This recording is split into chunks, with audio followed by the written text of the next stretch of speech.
নমস্কার, সুমিজ কিচেনে সবাইকে জানাচ্ছি স্বাগত। বেগুন ভাজি তো আমরা সবাই করতে পারি, স্বাদে একটু ভিন্নতা এনে আজকের বেগুন ভাজিটি করেছি, আশা করছি ভালো লাগবে।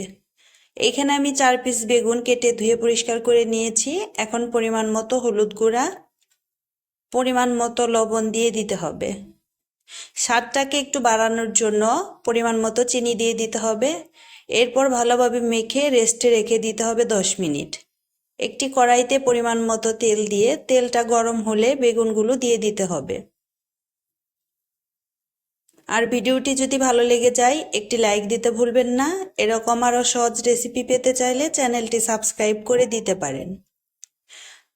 মিডিয়াম আঁচে বেগুনগুলো ভেজে নিতে হবে। আমি একটু লালচে করে বেগুনগুলো ভেজে নিয়েছি, আপনারা চাইলে একটু কম করে ভেজে নিতে পারেন।